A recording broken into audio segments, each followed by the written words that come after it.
Salam. Pionerlər məktəbində cinləri qovmaq mövzusuna həsr olunmuş bu əlavə dərsimizə xoş gəlmisiniz. Keçən dəfəki dərsimizdə mən İsa'nın, sonra isə 12 şagirdin və 70 nəfərin cinləri qovduğundan danışaraq bu mövzunun təməlini qoydum. İndi isə bu tapşırıq iman edən hər kəsə aiddir. İman edənlər isə bu əlamətlər müşahidə edəcək, mənim adımla cinlər qovacaqlar. Bu dəfə mən həmin təməlin üzərində mövzunu genişləndirəcəyəm, praktiki məsləhətlər verəcəm. Biz Həvarilərin işləri 8-ci fəsildə Samariyaya gəlmiş Filipdən bəhs edən bəzi nümunələrə baxacağıq. Filip Samariyaya gələndə murdar ruhlar bərkdən çığıraraq insanlardan çıxır, çox iflis və ayaqları şikəst olanlar şəfa tapırdılar. İsa dünən, bu gün və əbədi olaraq eynidir. Bütün bunları həyatda görməliyik. Bu dərsdə sizə bir neçə qısa videolar göstərmək istəyirəm. Bir neçə gün əvvəl Almaniyanın Hannover şəhərində çəkdiyimiz bu videoya baxın. Bir qadın yanıma gəlir. Onun daxilində olan cinlər bərkdən çığırmağa başlayır. İsa'nın adı ilə, mən çıxmayacam, mən getməyəcəm. Sus, çıx, çıxıram. Sus, çıx, çıxıram. Elə indi çıx, sənə onu tərk etməyi əmr edirəm. Cinlər qovulduqdan sonra həmin qadın əl ağacı olmadan özü yeriyə bildi.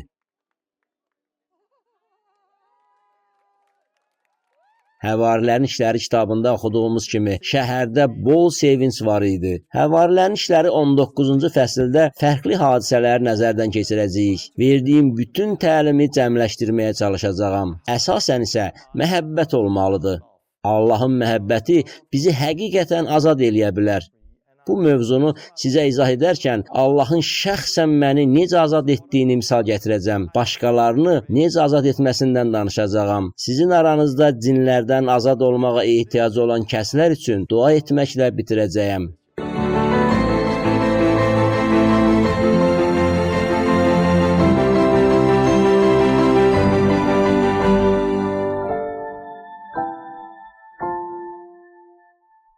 Hər kəsə salam. Biz cinləri qovmaq mövzusuna həsr olunmuş yeni dərsimizə başlayırıq.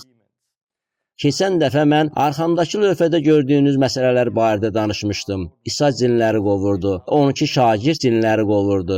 70 nəfər bunu edirdi. İndi isə bu tapşırıq iman edən hər kəsə aiddir. Həmçinin biz dindar adamlardan danışırıq. Onlar gəlib deyirlər ki, cin qovmaq indiki dövrə aid deyil. Onlar bizi çox ehtiyatlı olmağa çağırırlar və s. Bu dərsdə sizə daha praktik məsləhətlər verəcəyəm və ötən dərsin mövzusunu davam etdirəcəyəm. Yəni, cinləri necə qovmaq lazımdır, düşüncəni necə təzələmək lazımdır, müjdəni necə vəz eləmək lazımdır. Odur ki, siz sonuncu dərsimizi hələ görməmsinizsə, mən sizi oradan başlamağa tövsiyə edirəm. Çünki keçdiyimiz son dərsimiz indi sizə danışacağım mövzunun qısa icmalını verəcək. Həmçinin cinlərin çıxarılması və azad olmalar haqqında bəzi videolarda sizə göstərəcəyəm. Məqsədim odur ki, siz özünüz azad olasınız. Sonra da gedib başqa insanlardan cinləri qovasınız. Bu bizə tapşırılıb. Bu çox maraqlı olacaq. Bunları sizinlə bölüşmə imkanını səbirsizliklə gözləyirdim və buna çox şadam. Dua ilə başlayaq. Ey Allah! Etdiyin hər şeyə görə sənə təşəkkür edirəm. Bizə insanlardan cinləri qovmaq və xəstələrə şəfa vermək səlahiyyətini vermisən. Sən bizə müjdəni vəz etməyə tapşırmısan. Bu dərsimizə gəl, gözlərimizi və qulaqlarımızı aç, bizi öyrət, bizi azad elə. Bizə verdiyin həyatı qüdrətlə yaşamaq istəyirik. Öz müqəddəs ruhunla gəl, paylaşmağımı istədiyin bütün həqiqətləri şagirdlərə çatdırmağa kömək elə. İsa'nın adı ilə. Amin. İnsanlardan cinləri qovmaq mövzusunu araşdırırıq. Əvvəlcə sizinlə bəzi şəhadətləri bölüşmək istəyirəm. Çünki hazırda çoxlu hadisələr baş verir. Əslində bugün xəbər aldım ki, bir neçə gündən sonra üzümüzə gələn bazar ertəsinin axşamı, bazar ertəsi axşam saat 19-da Danimarkanın ən böyük televiziya kanalında canlı olaraq çıxış edəcəm. Orada insanlardan cinlərin çıxarılması barədə danışacağım. Bundan bir qədər sonra bazar ertəsi axşam saat 20:30-da TV2-də iştirak edəcəyəm. Canlı veriliş yayımlanacaq. Burada da mən azad olmaq haqqında danışacağam. Çünki bir neçə ay əvvəl həmin verilişin aparıcısı küçədə mənimlə tanış olmuşdu. O, küçələrdə insanlar üçün dua edib onlardan cinləri qovduğumuzu gördü. Bugün insanlar cinləri qovmaq barədə danışırlar. Bu nədir? Əlbəttə, bu insanlara qəribə görünür. Bugün doğrudan da cinlər varmı? Bəs insanlardan cinlər necə qovulur? Beləliklə, bazar ertəsi axşam mən televiziya proqramında canlı çıxış edəcəm. Həmin gün axşam mən yenə başqa bir canlı yayımda olacağam. Mən sizə sadəcə olaraq televiziyada canlı yayımda gedəcək bir videonu göstərmək istəyirəm. Bu, Danimarka televiziyasında canlı yayımlanacaq. Həmin videoda bir neçə ay öncə küçədə nələr baş verdiyini görəcəksiniz. Beləliklə, biz küçədə durmuşduq. Orada bir qadın bizə baxırdı. Ondan soruşdum, sənin üçün dua edə bilərikmi? Bəli, deyib yanımıza gəldi. Mən ondan probleminin nə olduğunu soruşdum. Qadın astma xəstəsi idi. O, 2 dəfə ürək əməliyyatı keçirmişdi. Əməliyyat zamanı bu qadını həkimlər elektroşokla 2 dəfə həyata qaytarmışdılar. Mən bu qadın üçün dua elədim. Siz bunun necə baş verdiyini videoda görəcəksiniz. Mən insanlar üçün dua edəndə onların əllərindən tutub sərbəst olmalarını xahiş edirəm. Bundan sonra onlara duada rəhbərlik edirəm. Allahın onları azad etməsi üçün dua edirəm. Bəzən biz adi şəfanı görürük. İnsanlar sadəcə şəfa alırlar. Digər hallarda isə cinlərin təzahür etdiyini, onların qovulması nəticəsində azad olmanı görürük. Siz bu videoda qadının reaksiyasını görə bilərsiniz. Qadın öncə geri çəkilir və reaksiya verməyə başlayır. Siz bu videoda iblisanə bir şey aşkar görə biləcəksiniz. İndi bunu göstərəcəyəm. Danışıq Danimarka dilindədir. Amma mən tərcümə eləməyə çalışacağam. İndi çıx. İndi çıx. Çıx, çıx. Siz qadının reaksiyasını görürsünüz. O geri çəkilir. Mən gözlərimi yummuram. Düz onun gözlərinin içinə baxıram. Onunla nə baş verdiyini görməyə çalışıram. Hiss elədim ki, nə isə onu tərk elədi. Sonra müqəddəs ruhun onun üzərinə gəlməsi üçün dua elədim. Ondan soruşdum. Nəsə hiss elədin? Bəli. Geri çəkildim. Bu nə idi? Bilmədim axı, bu nə idi? Daxilində nə isə reaksiya verdi. Bu daxilində olan qorxu, yaxud nə isə başqa bir şey idi. Bir daha dərindən nəfəs al. Ona diqqətlə baxın. O dəyişdi. Bir daha dərindən nəfəs al. Hiss edirsən? Bir neçə aydan sonra sizi harda tapa bilərəm? Mən isə cavab verdim. Bunu edən mən deyiləm, İsadır. İndi siz Danimarkanın TV proqramında yayımlanacaq kiçik bir videoya baxdınız. Biz cinləri qovmağa çağırılmışıq. Biz cinləri qovmaqdan qorxmamalıyıq. Bunu ictimai yerlərdə etməkdən çəkinməməliyik. Televiziyada bunu etməkdən çəkinməməliyik. Küçələrdə də heç qorxmamalıyıq. Çox vaxt kilsələrdə cinlərlə bağlı məsələdə qorxu olur. Amma siz müqəddəs kitabdan görə bilərsiniz ki, onlar bunu gizlətmirdilər. Cinə tutulmuş bir adamla rastlaşanda demirdilər, cin, ehtiyatlı olaq, onu bir otağa salaq, qapını da bağlayaq ki, heç kim görməsin. Xeyr, müqəddəs kitabda bunun küçədə, ictimai yerlərdə baş verdiyini görürük. Bizim təkcə xəstələrə şəfa vermək deyil, həm də cinləri qovmaq səlahiyyətimiz var. Videodakı qadın üçün dua edəndə mən bilirdim, onun şəfaya ehtiyacı var. Dua edəndə müqəddəs ruh onun üzərinə gəldi. Bu zaman qadındakı cin özünü göstərməyə başladı. Sonra isə qadın cindən azad oldu. Beləliklə, bir çox insan bunu görə biləcək. Allahın işləri haqqında danışmaq üçün canlı verilişdə olmaq şansım olacaq. Birincisi, biz bir çox dindar insanlar, imansızlar və bizim etdiklərimizə inanmayan adamlarla qarşılaşacağıq. Eləcə də biz bunu edərkən bunlara inanan insanlarla da qarşılaşacağıq. Keçən dəfə biz dindarlar haqqında danışarkən onların bəzi fikirlər söylədikləri barədə qeyd etmişdik. Onlar bizdə qorxu yaratmağa çalışırlar. Bizim kimi imanlılarda qorxu yaratmaq üçün dindarlar deyirlər. Bu təhlükəlidir. Cinləri qovmayın. Onlar Həvarilərin işləri 19-cu fəsildə 13-16-ya əsaslanırlar. Yəhudilərin Skev adlı başçı kahinin 7 oğlu var idi. Həvarilərin işləri 19. Bəzi ətrafı gəzib dolaşan Yəhudi cindarlar da şər ruhlara əsir olanlara Rəbb İsa'nın adını çəkərək deyirdilər. Paulun vəz etdiyi İsa'nın adı ilə sizə əmr edirəm. Orada baş verənlər barədə oxuyuruq. Orada nə baş vermişdi? Bir dəfə şər ruh onlara cavab verdi. İsa'nı tanıyıram. Paul haqqında da hər şeyi bilirəm. Bəs siz kimsiniz? Daxilində şər ruh olan adam onların üstünə hücum çəkdi. Hamısını təpiyinin altına salaraq məğlub elədi. Onlar o evdən lüt üryan və yaralı halda qaçdılar. Ola bilsin bu hekayəni öz kilsələrinizdə eşitmisiniz. Mən bunu bir neçə dəfə eşitmişəm. Hər dəfə də xəbərdarlıq edirdilər. Ehtiyatlı olun, ehtiyatlı olun. Ehtiyatlı olun. Burada bəzi adamlar İsa'nın adından istifadə etməyə çalışdılar. Lakin onlar bu işdə yeni idilər, təcrübələri yox idi. Buna görə də cinə tutulmuş adam onların üstünə hücum çəkdi. Onları döydü. Nəticədə onlar yarıçılpaq qaçmağa məcbur oldular. Bəlkə sizi də cinləri qovmaqdan çəkindirmək üçün, qorxutmaq üçün bu nümunəni bir misal olaraq gətiriblər. Lakin burada söhbət ruhdan doğulmuş insanlar barədə getmir. Burada müqəddəs ruha malik olmayan və İsa'ya iman etməmiş Skevanın 7 oğlu barədə söhbət gedir. Onların daxilində müqəddəs ruh yox idi. Onlar İsa'nı tanımırdılar. Mətni tam oxusaq bunu dəqiq görə bilərik. Hər dəfə müəyyən bir ayəni oxuyanda onun kontekstini də oxuyun. Bu ayədən əvvəl və sonra yazılanları da oxuyun. Çünki bu ayədən əvvəl və sonra yazılmış hissələri oxusanız, nədən söhbət getdiyini başa düşəcəksiniz. Skevanın 7 oğlunun yarıçılpaq qaçdığından bəhs edən mətndən sonra biz növbəti bu ayəni oxuyuruq. Skevanın 7 oğlu barədə bu xəbər Efesdə yaşayan bütün yəhudilərə və yunanlara çatdı.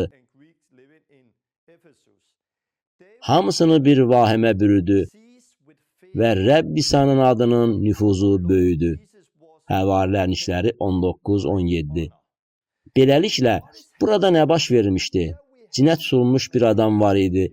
7 nəfər ondakı cini qovmağa çalışdılar. O adam isə onlara hücum elədi. Onları döyüb qovdu. Həmin 7 nəfər lüt üryan halda qaçıb getdilər. Sonra nə baş verdi? Adamlar niyə Allaha həmd etsinlər? Adamlar niyə İsa'ya həmd etsinlər? Axı bu mənasız olur. Cinə tutulmuş insan adamların üstünə hücum edib onları döydü və qovdu. Buna görə xalq nə üçün Allaha həmd edərək İsa'nın adını izzətləndirsin? Bu mənasızdır. Təsəvvür edin ki, bugün yenidən doğulmuş məsihçilər gedib bir adamdan cini qovmağa çalışırlar. Cinə tutulmuş adam isə onların üstünə atılıb döyür. Onları çılpaq halda qaçmağa məcbur edir. Bu vaxt kilsədə olan adamlar həmin əhvalatı eşidib deyirlər: "Şükür sənə İsa, sən necə də möhtəşəmsən. Adın uca və izzətə layiqdir." Xeyr, bəs nə üçün o zaman insanlar Allaha həmd edirdilər? Çünki onlar cin qovan həmin adamların imanlı olmadıklarını bilirdilər. Onlar ruhdan doğulmamışdılar. Xalq bu hadisədən əvvəl baş verənlərə görə Allaha həmd edirdi. Bundan əvvəlki ayələrdə biz bunu oxuyuruq. Allah Paul vasitəsilə fövqəladə möcüzələr yaradırdı. Belə ki, Paulun bədəninə toxunan dəsmallar və belinə bağladığı önlüklər belə götürülüb xəstələrin üstünə qoyulanda insanların xəstəlikləri yox olur, şər ruhlar çıxırdı. Biz əvvəlki ayələrdə nə barədə oxuyuruq? Biz Allahın Paul vasitəsilə qeyri-adi möcüzələr göstərdiyi haqda oxuyuruq. Adamlar Paulun bədəninə toxunanda paltarlarını götürüb xəstələrin və cinə tutulmuş insanların yanına gedirdilər. Paltarı onların üzərinə qoyan kimi cinlər onlardan çıxırdı. Bəs sonra nə baş verdi? Cindar və ya eksorsist olan həmin 7 qardaş cinləri qovmağa çalışdılar. Onlar İsa'nı tanımırdılar. Onlar sadəcə Paulun əlləri ilə baş verən möcüzələri görmüşdülər. Onlar Paulun tanıdığı İsa'nın adı ilə cinləri qovmağa çalışdılar. Lakin bu zaman cinə tutulmuş adam onların üstünə cumdu. İnsanlar cinləri qovmağa çalışan yeni əsrin imansız davamçıları ilə Paulun yaşadığı real həyat arasındakı fərqi gördülər. Bəs bütün bunların nəticəsi nə oldu? İsa'nın adı ucaldıldı. İman edənlərin çoxu gəlib öz əməllərini açıq etiraf edirdi. Cadugərliklə məşğul olan bir dəstə insan da öz kitablarını yığıb hamının qarşısında yandırdı. Həvarilərin işləri 19-18. Kontekstdən tam hekayəni görürük. Hekayənin mənası o deyil ki, həmin 7 qardaşın ruhdan doğulmadıqlarına görə biz cinləri qovmaqdan qorxmalıyıq. Hekayənin mənası budur. İsa'nın adı ilə bizdə səlahiyyət var. İnsanlar Paulun əli ilə qüdrətlə edilən möcüzələri görürdülər. Sonra orada bəzi cadugərlər var idi.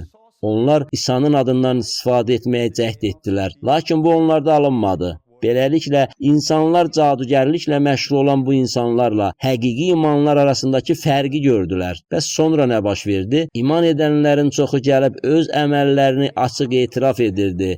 Cadugərliklə məşğul olan bir dəstə insan da öz kitablarını yığıb hamının qarşısında yandırdı. Həqiqi səlahiyyətə malik olduğumuz halda niyə görə cadugərliklə məşğul olmalısınız? Biz İsa'nın adına malik olduğumuz halda yalançı tanrılar nəyə lazımdır? Axı İsa sağdır. Biz Allahın fəal qüdrətini görəndə, müqəddəs ruhun işlədiyini görəndə bu gün də eyni hadisələrin baş verdiyini müşahidə edirik. İnsanlar öz əşyalarını gətirib hamının gözü qarşısında yandırırlar. Onlar daha cadugərliklə məşğul olmaq istəmirlər.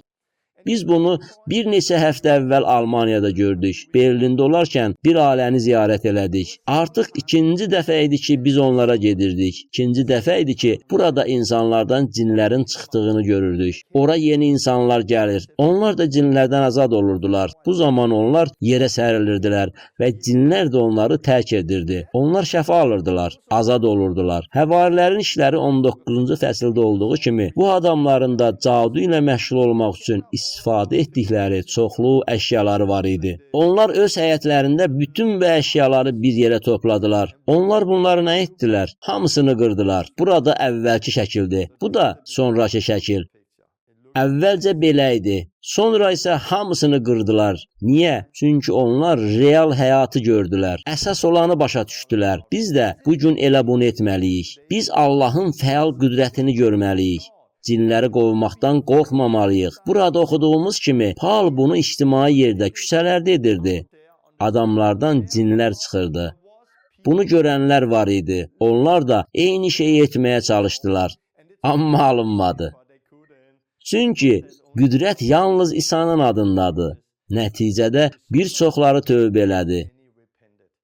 Nə üçün? Çünki insanlara real həyat lazımdır. Tamam, biz burada nə görürük? İsa cinləri qovurdu. 12 şagirdinə cinləri qovmağı tapşırdı. 70 nəfərə. İndi isə bu iman edən hamıya tapşırılır. Həm sizə, həm də mənə.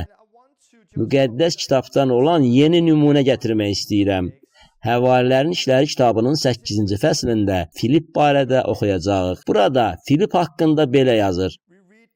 Filip də Samariya şəhərinə gəlib Məsihi vəz edirdi. Həvarilərin işləri 8-5. Biz də Məsihi vəz etməliyik. Amma Allahın padşahlığı təkcə sözdən deyil, gücdən ibarətdir. Oxumaqda davam edirik. Məsihi vəz edirdi. Filipi eşidib göstərdiyi əlamətləri görən izdiham onun sözlərinə birlikdə diqqət yetirirdi. Nə üçün? Çünki onun göstərdiyi bu möcüzəvi əlamətləri görürdülər. Vərəqi buraya qoyacağam. Ümidvaram siz görə biləcəksiniz. Ayədə yazılıb. İman edənləri isə bu əlamətlər müşayiət edəcək. Mənim adımla cinləri qovacaqlar, əllərini xəstələrin üzərinə qoyacaq və onlar şəfa tapacaq. Mark 16, 17, 18. Keçən dərsdə dediyim kimi, iman edənləri bu əlamətlər müşayiət edəcək. İndi biz nə gördük? Filip burada vəz edirdi və hamı da onun dediklərinə qulaq asırdı. Nə üçün? Çünki onlar Filipin etdiyi əlamətləri gördülər. Lakin Filip nə 12 nəfərdən, nə də 70 nəfərdən biri idi. Filip ruhla dolu bir nəfər idi. Siz və mən də belə ruhla dolu olmalıyıq. Adamlar hansı əlamətləri gördülər? Natəmiz ruha tutulan çox adamdan bu ruhlar bərkdən çığıraraq çıxır, çox iflic və ayaqları şikəst olanlar şəfa tapırdı. Ona görə bu şəhərdə bol sevinç var idi. Həvarilərin işləri 8-7-8. Filip haqqında bunları oxuyuruq. Filip Samariyaya gəldi. Bu əlamətlər iman edənləri müşayiət edir. Xalq Filipi dinləyirdi. Filip fariseylər kimi danışmırdı. Filip təkcə sözlər demirdi. Adamlar onda müqəddəs ruhu görürdülər. Müqəddəs ruhun Filip vasitəsilə necə işlədiyini görürdülər. Beləliklə onlar Filipi dinləyir və əlamətləri görürdülər. Bunlar hansı əlamətlər idi? İman gətirənləri müşayiət edən əlamətlər. Bir çox cinə tutulmuş insanlar azad oldular. Çoxlu şikəstlər şəfa tapdı. Oxuyuruq ki, cinlər insanlardan bərkdən çığıraraq çıxırdılar. Bu adətən belə də olur. Bəs biz həqiqətən də inanırıqmı? Yəni mən Pionerlər Məktəbinin 20 dərslik kursumuzda hər dəfə qeyd edirdim. Biz İsa'nın dünən, bugün və əbədi olaraq eyni olduğuna həqiqətən inanırıqmı? Əgər siz bəli dedinizsə, onda müqəddəs ruhunda dünən, bugün və əbədiyyən eyni olduğuna inanmalısınız. Həvarilərin İşləri kitabı təkcə ilk 12 həvari haqqında olan bir kitab deyil. Bu, ilk imanlılar cəmiyyətinin həyatını təsvir edən bir kitabdır. Mən Pionerlər Məktəbinin 3-cü dərsində bu barədə danışmışam. Həvarilərin İşləri kitabı bizə ilk imanlılar cəmiyyətinin həyatını göstərir. Əgər müqəddəs ruh eynidirsə, onda bugün biz də eyni həyatı yaşamalıyıq. Biz küçəyə çıxıb xəstələrə təkcə şəfa verməməliyik. Biz həm də gedib cinləri qovmalıyıq. Bəzən cinlər sakit, bəzən isə bərkdən çığıraraq çıxırlar. Bəzən topallar yeriməyə başlayır və xəstələr şəfa alırlar. Biz eyni həyatı yaşamaq istəyirik. Bir neçə həftə əvvəl Almaniyanın Hannover şəhərində biz bunları yaşadıq. Bu videoya baxın, bu həqiqətən də maraqlıdır. Biz Almaniyada açıq yerdəydik.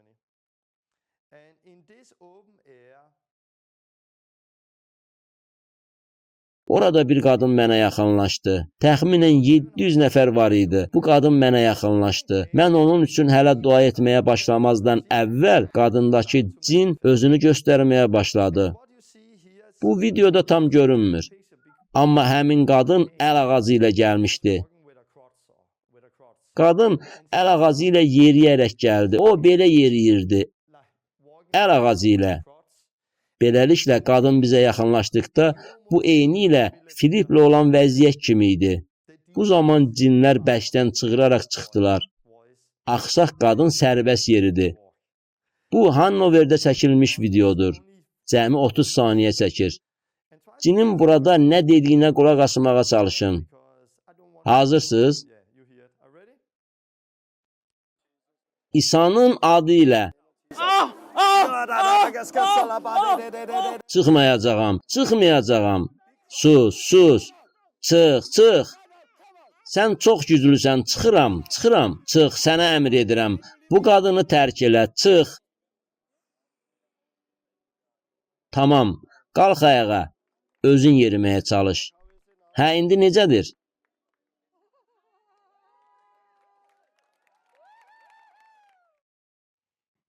Halleluya! Siz burada Həvarilərin İşləri 8-ci fəsildə baş verənləri görürsünüz. Filip Samariyada idi. Biz də Almaniyanın Hannover şəhərində ictimai bir yerdəydik. Yeriməkdə çətinlik çəkən bir qadın əl ağacı ilə gəzərək yanımıza gəldi. Cin bərkdən çığıraraq özünü göstərdi. Amma İsa'nın adı ilə, İsa'nın bizə verdiyi səlahiyyətlə cin çıxdı. Bu dərslərdə həddən çox təfərrüata varmaq istəmirəm. İnsanlar bəzən deyirlər, bəs cin necə girmişdi? Mən bilməliyəm, onlar necədirlər və s. Səmimi desəm, cinlərin necə olması məni maraqlandırmır. Məncə, onları görməməyimizin bir səbəbi var. Biz onları görə bilsəydik, bəlkə də çox qorxardıq. Mən bir şey bilirəm, İsa mənə cinləri qovmağı tapşırıb. Mən də İsa'nı sevdiyim üçün ona itaat etmək istəyirəm. Bizə səlahiyyət lazımdır. Bəzən bilik həddən çox olanda İnanmaq çətin olur. Tutalım ki, qolu sınmış biri üçün dua edirsiniz. Belə fikirləşirsiniz. İndi dua edəndə sümüklər, vətərlər, əzələlər belə birləşir. Bu necə olacaq? Öz başınızda nə qədər çox şeylər təsəvvür etməyə çalışsanız, bir o qədər də bu sizə çətin olacaq. Lakin siz bunu bir həqiqət kimi qəbul etməlisiniz. Mən bunu başa düşmək istəmirəm. Bunun necə olduğunu, nəyə bənzədiyini bilmək istəmirəm. Sadəcə İsa'nı sevirəm və bunu edirəm. Onda sanki divarı yarıb keçəcəksiniz. Biz burada hər həftə insanlardan cinləri qovuruq. Bəzən cinlər bağırtı ilə çıxırlar. Cinlərdən azad olmaq barədə əla videolara baxdıq. Mən yenə də sadə həqiqətə qayıdıram. Matta 17-də bir kişinin cinə tutulmuş oğlu var idi. Bu oğlu onlar İsa'nın şagirdlərinin yanına gətirdilər. Şagirdlər bu cini qova bilmədilər. İsa ora gələndə şagirdlərini imansızlıqlarına görə danladı. Uşağı da cinlərdən azad elədi. Sonra İsa şagirdlərinə dedi ki, bu cür ruhları ancaq dua və oruçla çıxarmaq olur. Burada söhbət xüsusi növ cinlərdən getmir. Xeyr, söhbət imansızlıq ruhundan gedir. Şagirdlərdə imansızlıq ruhu var idi. Yəni, xüsusi növ cinləri qovmaq üçün sizə dua və oruç tutmaq lazım deyil. Cinlərin hamısı eynidir. Cinləri qovmaq üçün bizim göydə və yerdə olan bütün səlahiyyətlərimiz var. Bizim problemimiz imanımızın az olması və ya imansızlıqdır. Bəzən bu imansızlıq ruhundan özümüz azad eləmək üçün oruç tutub dua eləmək vacibdir. Yəni, imansızlıq həyatımızdan yox olduqda bizdə səlahiyyət olur. Beləliklə, pionerlər məktəbində keçilən dərslərin bəhrələrini nə qədər çox görürəmsə, bir o qədər də hər şeyin çox sadə imanla bağlı olduğunu görürəm. Sizə bütün təfərrüatları bilmək lazım deyil. Sadəcə səlahiyyətlə bunu etməlisiniz. Bilin ki, İsa çarmıqda ölüb, İsa qələbə çalıb. Sonra İsa dirilib, göylərə qalxıb və öz müqəddəs ruhunu bura, bizim üçün yer üzünə göndərib. İndi isə sizi və məni Məsihin əvəzinə onun bədəni olaraq bura göndərdi ki, biz İsa'nın şanlı işini edək. Göydə və yerdə bütün səlahiyyət İsa'ya verilmişdi. İsa bu səlahiyyəti bizə də verdi. Biz İsa'nın adı ilə gedib cinləri qovmalı, xəstələrə şəfa verməli və Allahın padşahlığını bəyan etməliyik. Bunun üçün sadə inam lazımdır. Ümidvaram ki, bu təlim sizə kömək edəcək. Belə bir sual var. Məsihçilərdə cin ola bilərmi? Bu sualı insanlar çox verirlər. Məsihçilərdə cin ola bilərmi? Bu maraqlı məsələdir. Müqəddəs kitabda, Lukada yazılıb ki, İsa ilk dəfə cini məhz sinagogda qovdu. Bu məhz sinagogda baş vermişdi. İsa ilk cini sinagogda, yəni o dövrün imanlılar cəmiyyətində qovmuşdu. İsa sinagoqa gəldi və orada cini olan bir adam var idi. Bu zaman cin özünü göstərməyə başladı. İsa da onu qovdu. Bugün biz də eyni vəziyyəti görürük. Yəni imanlılar cəmiyyətlərində cinə tutulmuş insanlar var və onlardakı cinlər özlərini göstərirlər. Məsihçidə cin ola bilməz deyən insanlar əslində cinlərin necə olduğu və nələr törədə biləcəyi barədə heç nə bilmirlər. Təfərrüatlara girməyəcəm. Çünki keçən dəfə Luka 11-ci fəsildə baş verənlər barədə artıq danışdım. Luka 11-14-də oxuyuruq. İsa bir adamdan lal olan bir cini qovurdu. Cin çıxandan sonra lal danışmağa başladı. Və cəmaət heyrətləndi. Beləliklə, burada biz danışa bilməyən bir nəfərin İsa'nın yanına gəldiyini görürük. Onun xəstəliyi var idi, o lal idi. Danışa bilmirdi. Onun xəstəliyinin səbəbi həmin adamın daxilindəki lal cin idi. İsa bu lal cini həmin adamdan qovdu. Cin ondan çıxdıqdan sonra əvvəllər lal olmuş bu adam danışa bildi. O şəfa aldı. Siz görürsünüz ki, bu ruh həmin adamın danışmasına mane olan lal cin idi. Yəni cinlərin törətdiyi başqa xəstəliklər də var. Cinlər karlığa və lallığa səbəb ola bilirlər. İsa bir kör adamdakı cini çıxararaq ona şəfa verdi. Yəni bu körlüğün səbəbi cin idi. Mən hər dəfə xəstəliyin səbəbinin cin olduğunu demirəm. Çünki İsa bəzən xəstələrə şəfa verirdi və onlardan cin çıxmırdı. Daxilində cin olmayan başqa bir kör adam da var idi. İsa əllərini onun üzərinə qoymaqla ona şəfa verdi. Beləliklə İsa bu adamın görmə qabiliyyətini bərpa etdi. Amma təsəvvür edin ki, bu lal cindir. Deyək ki, mən imansız bir insanam. Daxilimdə lal cin var. Ona görə mən danışa bilmirəm, ya da məndə körlük yaradan cin var və ya məni iflic edən, həmçinin başqa xəstəliklər də törədən cin var. Əgər biz məsihçilərdə cinlərin olmadığına inansaq, nə baş verə bilər? Məsələn, deyək biz inanırıq ki, bir nəfər yenidən doğulur. Məsihçi olduğu an cin ondan dərhal çıxır. Nəticədə o şəfa alır. Lakin biz bunu görürükmü? Bugün imanlılar cəmiyyətində bunu görürükmü? Yəni, insanları Məsihə gələndə, ruhdan doğulandan dərhal sonra xəstəliklərdən şəfa aldıqlarını görürükmü? Bir çox yerdə biz bunu görmürük.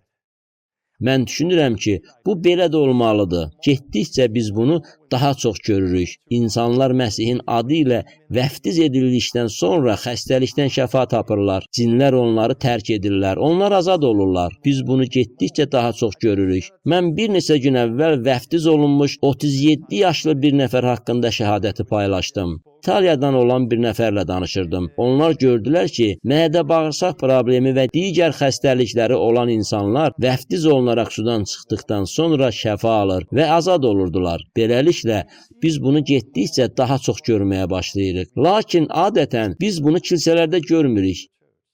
Biz bugün kilsələrdə çoxlu xəstə insanları görürük.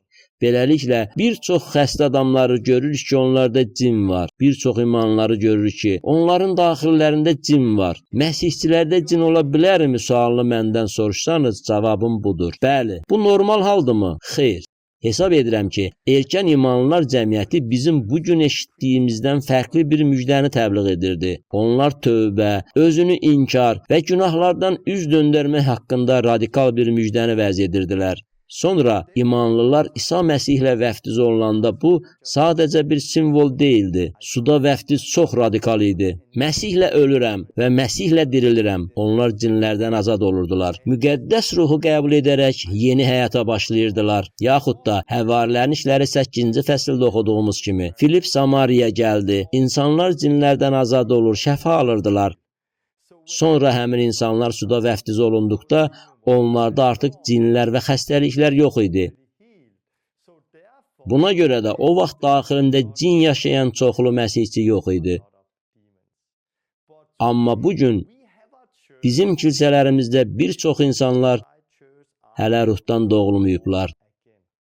Onlar tam ruhdan doğulmayıblar. Tövbənin, suda və müqəddəs ruhda vəftizin mənasını bilmirlər. Beləliklə, mən məsihçilərdə cinlərin olmasını təbii hal hesab edirəmmi? Xeyr, hesab etmirəm ki, məsihçilər dəfələrlə boşanıb evlənə bilərlər. Günah içində yaşaya bilərlər. Var dövlətin dalınca qaçıb istədikləri kimi həyatlarını yaşaya bilərlər. Xeyr, hesab etmirəm ki, məsihçilər bunu edə bilərlər. Amma biz elə bir dövrdə yaşayırıq ki, kilsələrdə özlərini məsihçi adlandıran bir çox insanlar görürük. Onların arasında bəzilərinin cindən azad olmağa ehtiyacları var. Daxilində cin olan insanla rastlaşanda nə etməliyik? Cini necə qovmalıyıq? Adətən mən belə edirəm. Bəzən bu öz-özünə baş verir. Yəni, bir nəfərin yanına gəlib onunla danışmağa başlayırsan, cin dərhal özünü göstərir. Yaxud da bir nəfər üçün dua etməyə başlayanda onun daxilindəki cinlər özlərini göstərməyə başlayırlar. Cinin olduğunu görəndə cini sadəcə qovursunuz. Başqa vaxtlarda biz cin olub-olmadığını bilmirik. Mən bu haqda hələ danışacağam. Əvvəlcə sizə bir video göstərmək istəyirəm. Bu, Aalborgda baş vermişdi. Biz orada Kickstar keçirdik. Beləliklə, bir neçə gün əvvəl biz Kickstar keçirirdik. Həmişə etdiyim kimi bu dəfə də insanlar üçün dua etməyin və onlarla danışmağın yollarını göstərmək üçün bir neçə nəfəri hamının qarşısına çıxartdım. Bir qadına yaxınlaşaraq hamını öyrədirdim. Yaxınlaşanda əvvəlcə gülümsəyərək salamlayın.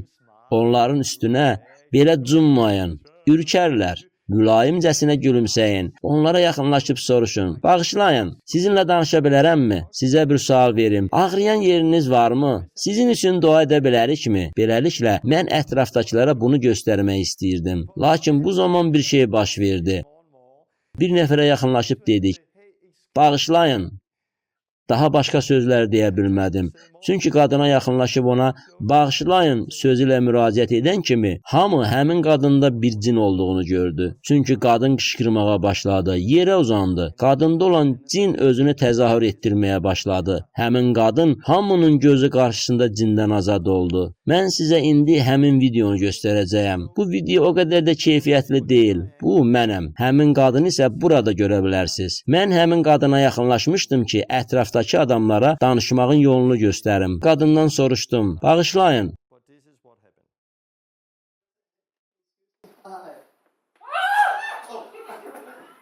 Bu həmişə belə olmur. Çıx, çıx.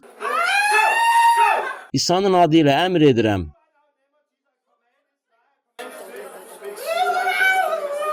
Qadın iblisdən olan naməlum dillərdə danışırdı. Digər şeylər də var idi. Nəhayət cin çıxdı.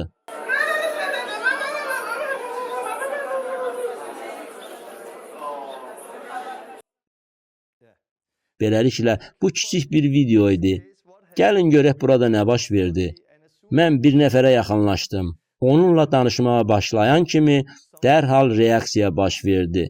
Demək istəyirəm ki, biz İsa'ya nə qədər yaxın yaşasaq, onun surətinə nə qədər çox uyğunlaşsaq, malik olduğumuz səlahiyyəti nə qədər çox dərk etsək, bu cür hallarla da bir o qədər çox rastlaşacaq. Biz insana yaxınlaşıb danışmağa başlayan kimi, daxilindəki cinlər dərhal özlərini göstərməyə başlayırlar. Bu hallarla çox rastlaşmışıq. Bəzən insanlar bizə yaxınlaşırlar. Qəflətən özlərini pis hiss edirlər. Murdar ruhlar dərhal reaksiya verirlər. Bu cür hadisələr bəzən baş verir. Bəzən isə biz bir adamda cinin olub-olmadığını bilmirik. Belə hallarda biz həmin adamla danışmağa başlayırıq. Mən indi sizə daha bir video göstərmək istəyirəm. Bu Yeni Zelandiyada baş vermişdi. Bir nəfər yanıma gəldi. Mən onunla söhbət edərkən həmin oğlan dedi ki, onun müqəddəs ruhla problemi var. Daxilində qorxu var idi. Dillərdə rahat dua edə bilmirdi. O çox qorxurdu. Çünki o çox dindar bir ailədən idi. O hiss edirdi ki, daxilində azadlıq duasına və müqəddəs ruha qarşı reaksiya verən nə isə var. Onunla söhbət edəndən sonra mən bunları başa düşdüm. Tamam, ona təkcə düşüncəsini təzələmək kifayət deyil. Həmçinin burada məsələ təkcə müjdədə də deyil. Burada nə isə var. İblisanə bir qüvvə var. Mən nə elədim? Həmin adamın əllərindən tutub ona duada rəhbərlik elədim. Həmin adam səhv düşüncələrindən və dindarlıq ruhundan tövbə elədi. Belə vəziyyətdə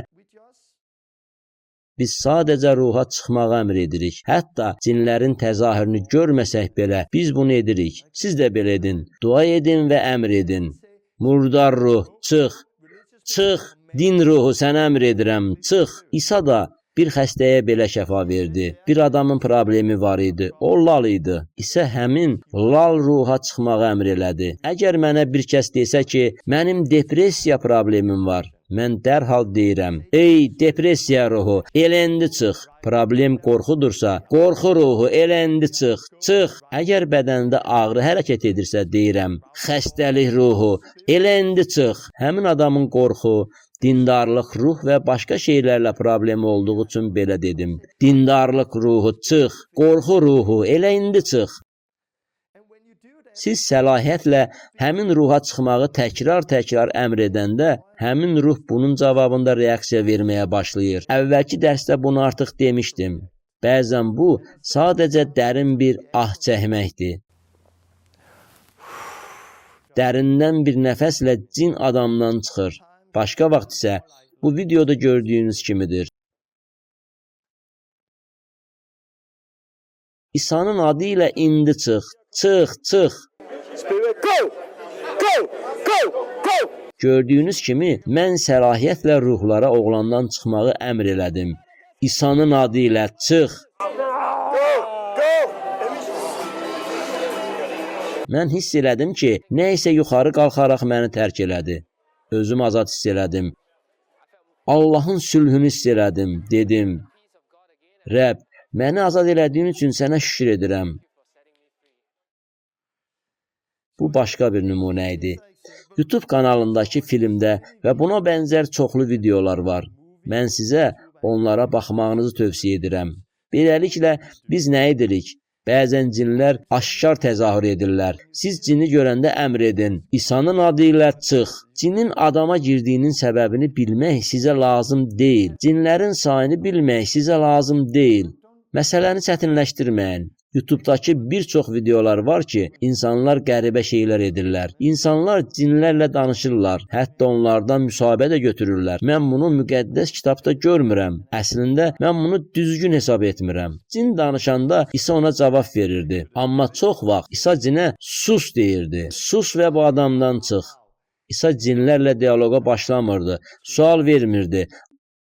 Ay cin, sən niyə oradasan? Sənin burada olmağa haqqın varmı? Bu adam nə edib? İsa dərinliyə getmirdi. İsa sadəcə əmr edirdi. Sus və bu adamdan çıx. Bir dəfə İsa cinlərdən onların sayını soruşdu və sonra onların hamısını birdən qovdu. Amma İsa heç zaman onlarla diyaloqa girmirdi. Məncə, bugün bu bir problemdir. Biz heç vaxt cinlərin dediklərinə inanmamalıyıq. Çünki cin yalancıdır. İsa cinlərdən onların sayını soruşmuşdu. İsa Allahın oğluydu. İsa həqiqəti bilirdi. O hər şeyi bilirdi. Cinlər İsanı heç vaxt aldada bilməzdilər. Amma bizi aldada bilərlər. Çünki biz bütün həqiqəti bilmirik. Amma İsa həqiqəti tam bilirdi. İsa özü həqiqətdir. Mən YouTube'dakı bəzi adamların cinləri qovmaq barədə təlim videolarını görmüşəm. Cin, necə oldu ki bu adama girdin? Hardan gəldin? Niyə gəldin və s. Mən bu cür diyaloqları bəyənmirəm. Çünki birincisi cinin sözlərinə inanmıram. Burada başqa bir məqam da var.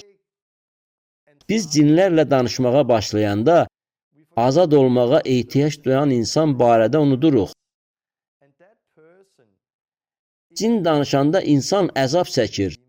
Mən cinlərdən azad olma prosesindən keçmiş insanlarla qarşılaşmışam. Azad edən adam cinlə uzun-uzadı danışaraq müsahibə alıb, diyaloq aparıb. Azad olma prosesi nəticədə həddən artıq uzanıb. Əlbəttə, nəticədə insan azad ola bilər. Amma bundan sonra həmin insan qorxu ilə bağlı problemlər yaşayır.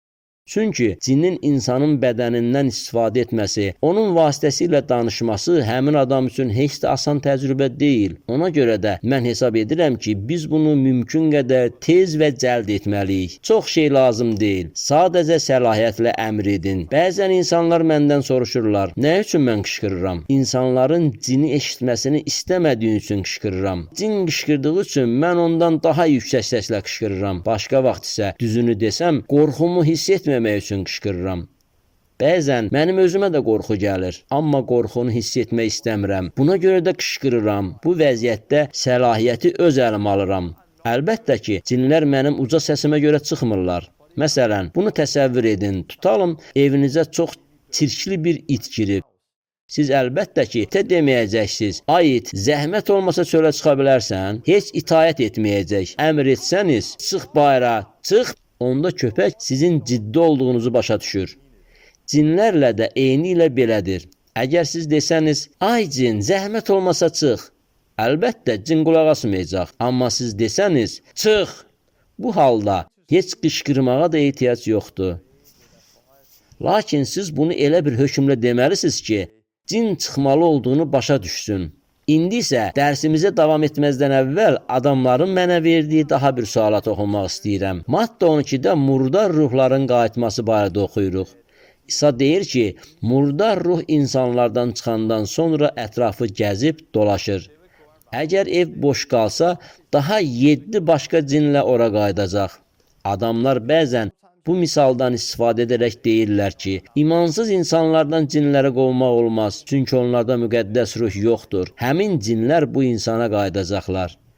Birincisi, İsa Matta 12-də bunu deyəndə, o heç də bu məsələlə cinlərin qovulması barədə təlim vermirdi. İsa bunu yenicə cindən azad olmuş bir insana da söyləmədi. O bunu bir həqiqət kimi dedi. Bu bəzən belə olur. Lakin biz Həvarilərin İşləri kitabında dönə-dönə oxuyuruq ki, şagirdlər çoxlu insanları cinlərdən azad edərək şəfa verirdilər. Onlar heç vaxt bu ayəni azad olmuş insanlara aid etmirdilər. İkincisi, İsa deyir ki, cin çıxır və sonra müqəddəs ruhla dolu olmayan insana geri qayıdır. Gəlin o adamlar haqqında düşünək ki, İsa onlardan cinləri qovub. Həmin adamlardan heç biri müqəddəs ruhla dola bilməzdi.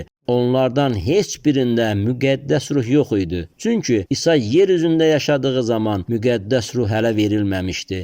Beləliklə, İsa bəzi adamlardan cinləri qovanda bilirdi ki, onlar müqəddəs ruhu qəbul etmək üçün hələ 3 il gözləməlidirlər.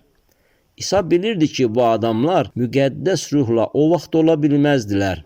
Bəlkə də onlar ümumiyyətlə gələcəkdə heç vaxt müqəddəs ruhu qəbul etməyəcəkdilər. Amma İsa bunu bilsə də adamlardan cinləri qovurdu. Eynilə bu ayə bizə də sadəcə küçələrə çıxıb insanlardan cinləri qovmağa mane olmamalıdır. Ancaq biz inanırıq ki, azad olduqdan sonra insanın daxilinə cinlər yenidən geri qayıda bilərlər. Onun vəziyyəti əvvəlkindən daha ağır olacaq. Lakin bu təkcə cinlərə aid deyil. İsa bunun həmçinin günaha, xəstəliklərə və ümumiyyətlə hər şeyə aid olduğu barədə deyirdi. Yəhya 5:14-də biz oxuyuruq ki, İsa 38 il iflic olan bir insana şəfa verir.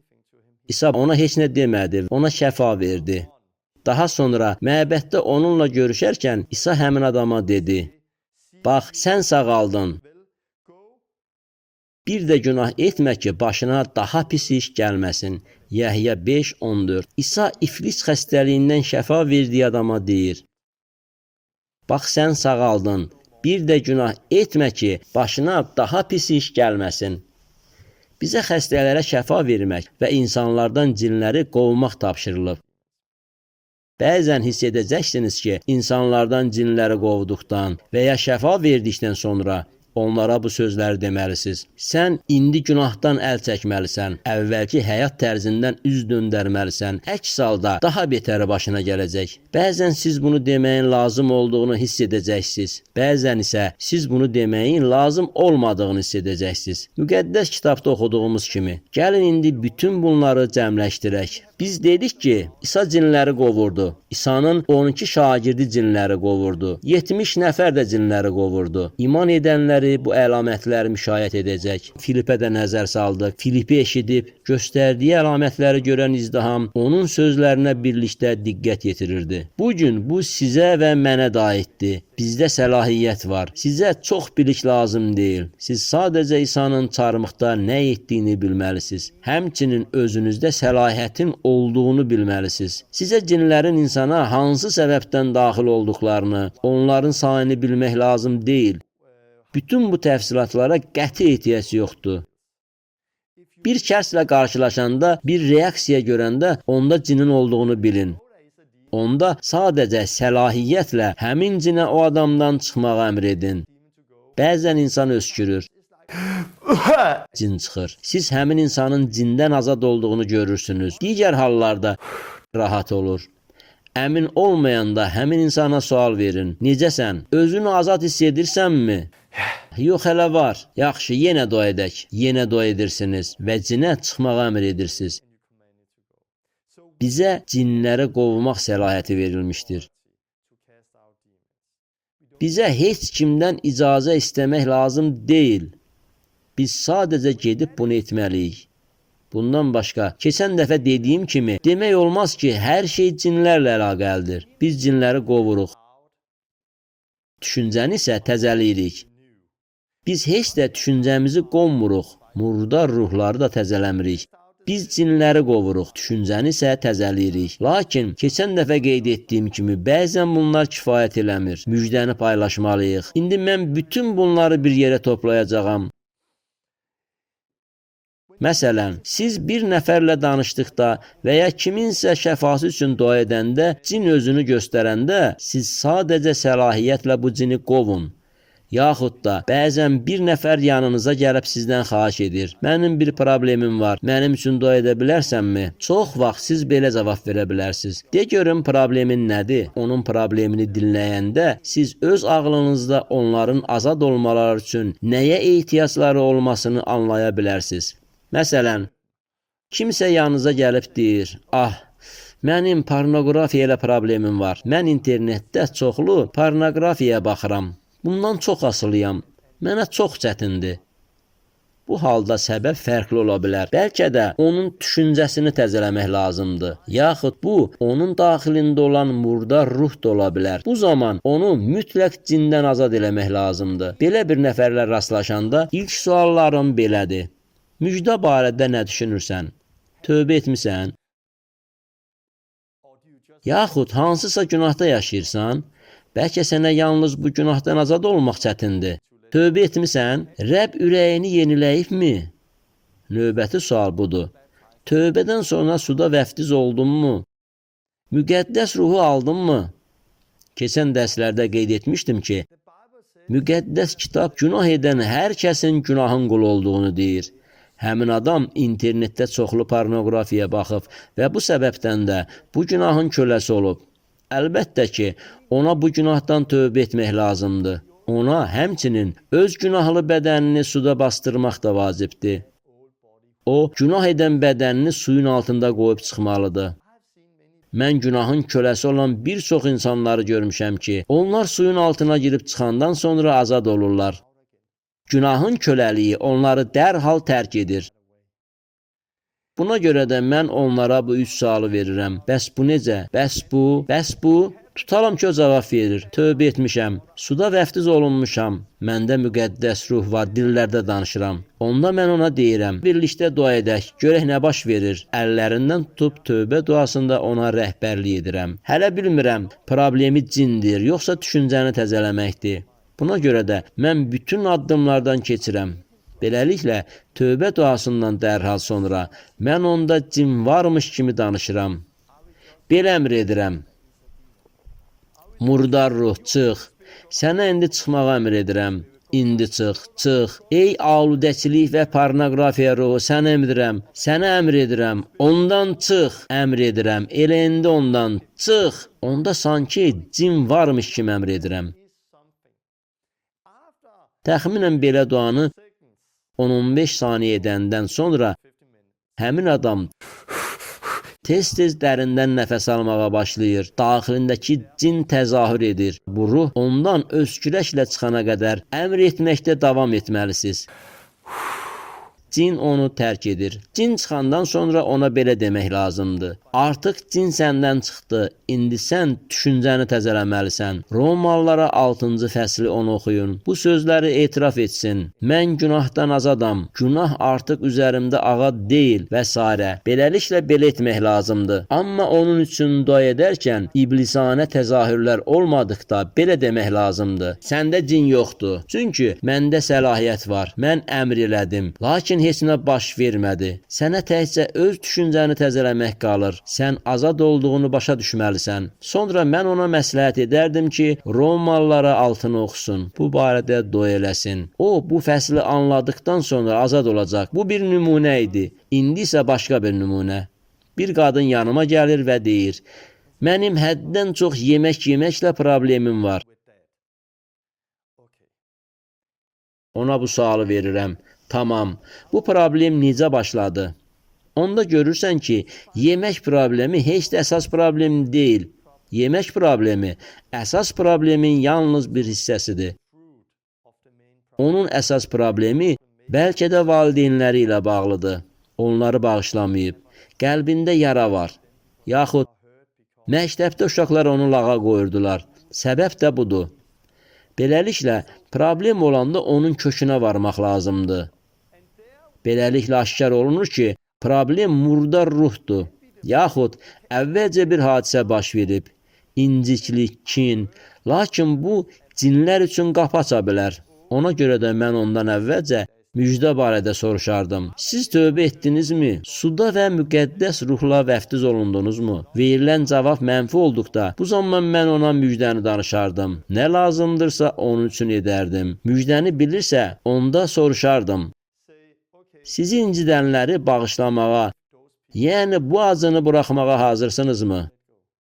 Mən bilmirəm burada cin var, yoxsa həmin qadına düşüncəsinin təzələnməsi lazımdır. Lakin bunlardan asılı olmayaraq, mən tam azadlığı təmin etməyə çalışıram. Bütün mərhələlərdən keçirməyə çalışıram. Əgər bu bir cindirsə, o zaman bağışlamağa ehtiyac yoxdur. Siz sadəcə cini qova bilərsiniz. Lakin o bağışlamırsa, o öz şuurunda tam azad olmaq üçün mütləq bağışlamalıdır.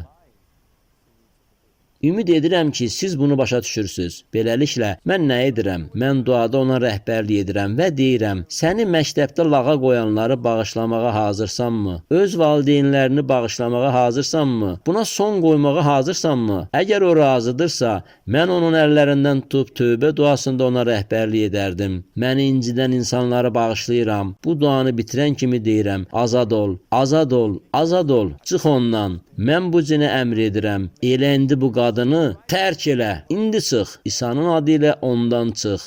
Mən səlahiyyətlə bu çox yeməyə vadar edən cini qovuram. İsa lal ruhunu necə qovdusa, mən də deyirəm, çox yemək ruhu bu qadından çıx. Qadının problemi çox yeməkdirsə, çox yeməyə vadar edən ruhu qovuram. Əgər problem depressiyadadırsa, depressiya ruhu çıx. Problem qorxudursa, qorxu ruhu çıx. Beləliklə, mən məsləhət vaxtı bir kəsin şəfaya və ya azad olmağa ehtiyacını görəndə ondan ilk növbədə probleminin nə olduğunu soruşuram. O, öz problemlərini bir-bir sadalayır. Bu zaman məndə bir təsəvvür yaranır. Problem düşüncənin təzələnməsi ola bilər, cin ola bilər, yaxud müjdə. Müjdədə qüvvət var. Onunla danışdıqdan sonra ona duada rəhbərlik edirəm. Müjdəni bölüşürəm. Tövbə. Bütün bunları etdikdən sonra isə səlahiyyəti öz əlimə alıram. Bir çox hallarda siz səlahiyyətlə cinə getməyə əmr edəndə nə baş verir? Cin təzahür etməyə başlayır və həmin adamdan çıxır. Bəzən siz cinə çıxmağa əmr edəndə heç nə baş vermir. Bu zaman siz deyə bilərsiniz, sizdə cinin olduğunu görmürəm. Gəl düşüncənin təzələnməsi haqqında danışaq. Məsihdə kim olduğunuzu başa düşməlisiniz. Çünki sizdə cinin olduğunu görmürəm. Beləliklə, bu cür hallarda mən belə edirəm. Başqa bir misal da çəkim. Məsələn, bir nəfər siqaretə alidədir. Yenə də mən düşüncənin təzələnməsi, eləcə də günahı başa düşüb tövbə etməyin nəticəsində azad olan bir çox insanları görmüşəm. Ancaq mən həmçinin aludəçilik ruhunu qovaraq duada əmr etməyimizə ehtiyacı olan insanlarla da rastlaşmışam. Öskürməklə onlar azad olur. Mən bütün bunları belə başa düşürəm. İsa kör adama necə şəfa verdi? Bəzən İsa sadəcə kör adama şəfa verirdi. Başqa bir halda isə o, adamda olan cini qovurdu.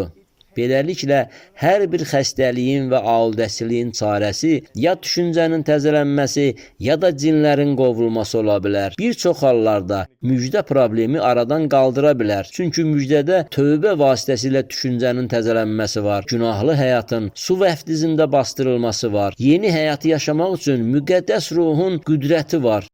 Daha bir söz demək istəyirəm.